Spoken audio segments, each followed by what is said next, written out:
It's part of the automotive landscape. New cars crashed intentionally with great precision and measurement to determine how they'll behave when you do the same thing to them with far less precision and intention. But the setup is exacting and tedious. A given car can only be crashed once, and there isn't time to crash every model of every year of every make of car.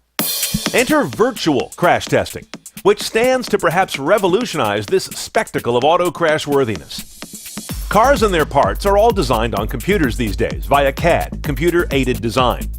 A design is just a file of data.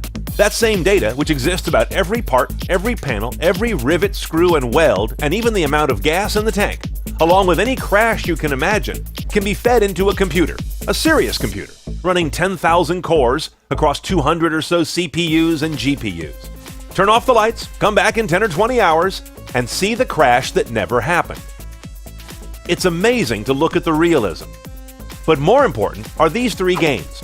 It's repeatable. No cars were harmed in this collision. That means you can run it over and over with the cost and setup time of real tests removed. It's peelable. You can peel back or make invisible any portion of the car to see how a given subassembly performs in real time. Can't do that with a real crash test.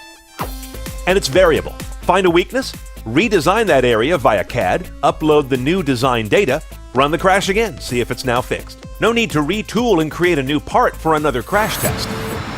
So why are we still crashing cars for real?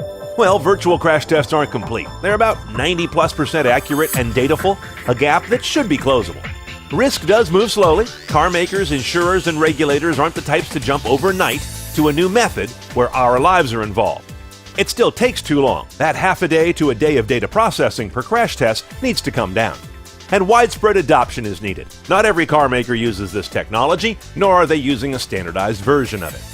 Nonetheless, virtual crash testing looks like it may do to the world of crashworthiness what the computer did to photography. More car tech demystified right now at cnetoncars.com. Click on CarTech 101.